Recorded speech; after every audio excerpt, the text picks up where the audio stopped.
People, please hear me. This to me is the problem of man.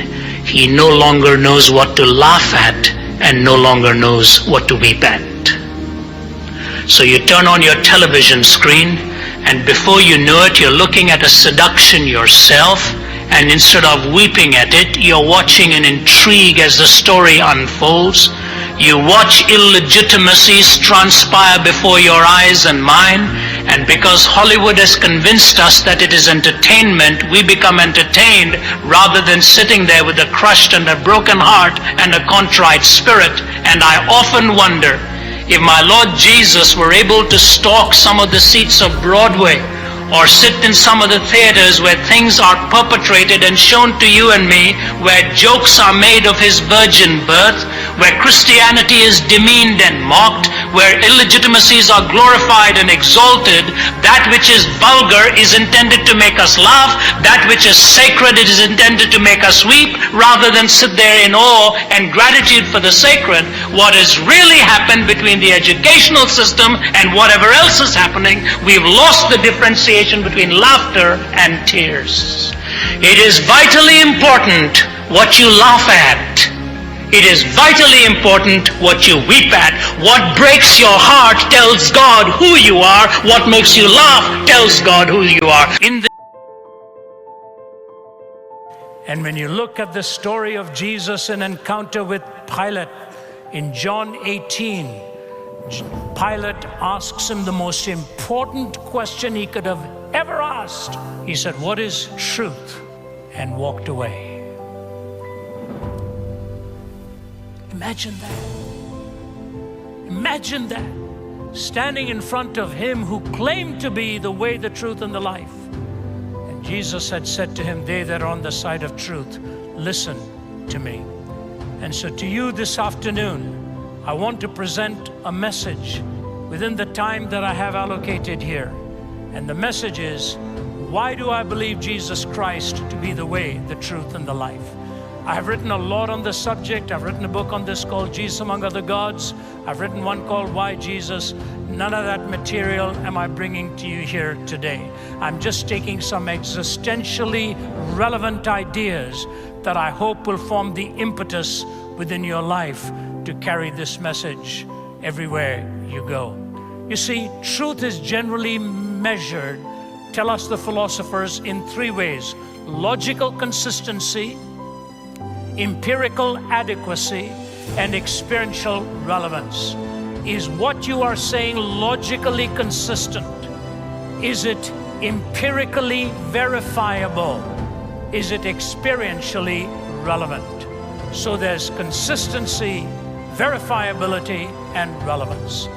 May I just take the third of these on the relevance of the message of Jesus and talk to you a little bit about it. Number one is his description of the human condition. No one describes your heart and my heart more accurately than the person of Jesus Christ. You know, yesterday I was talking to a young woman who comes from a completely different faith, from a different part of this world. And as she was talking to me, she said to me, "I never believed in God because of my faith in the icon that I believed in before." She said, "Now all of a sudden in following Jesus Christ, I have seen my heart in a way I have never seen it before."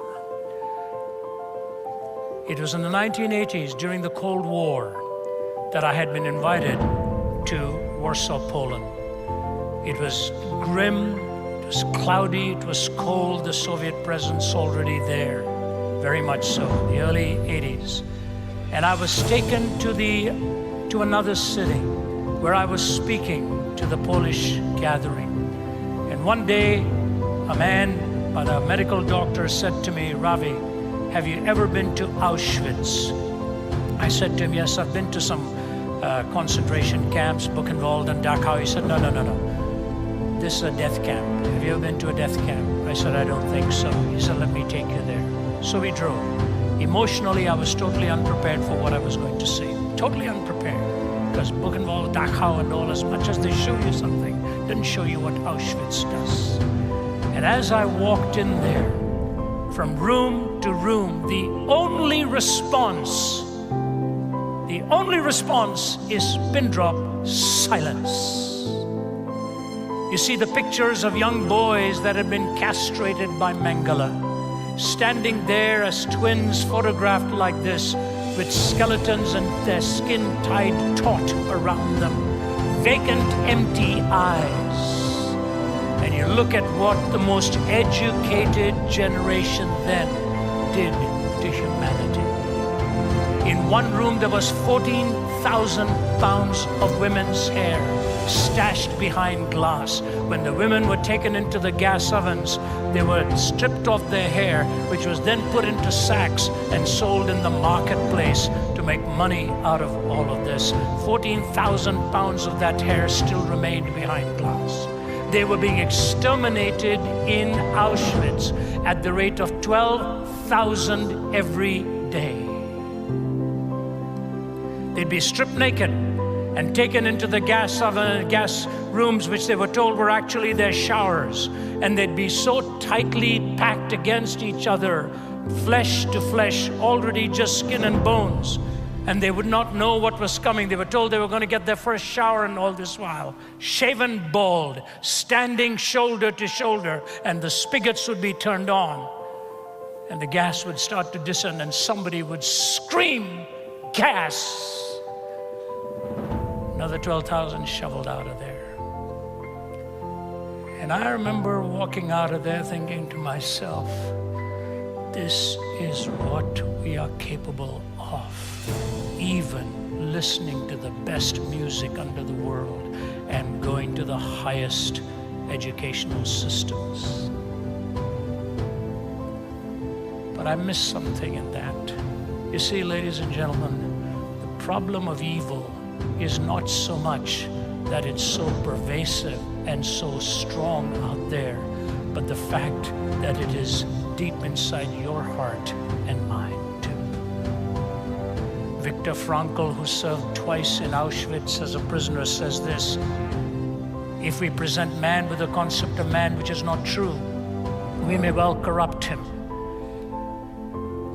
When we present him as an automaton of human reflexes, as a mind machine, as a bundle of instincts, as a pawns of drives and reactions, as a mere product of heredity and environment, we will feed the nihilism to which he is already prone. I became acquainted with the last stage of corruption in my second concentration camp, Auschwitz. The gas chambers of Auschwitz were the ultimate consequence of the theory that man is nothing but the product of heredity and environment, or as the Nazis like to say, of blood and soil. Listen to the statement now. I'm absolutely convinced that the gas chambers of Auschwitz, Treblinka, and Majdanek were ultimately prepared not in some ministry or other in Berlin, but rather at the desks and lecture halls of nihilistic scientists and philosophers. Not behind the Ministry of Defense in Berlin, but at the desks and the lecture halls of nihilistic scientists and philosophers.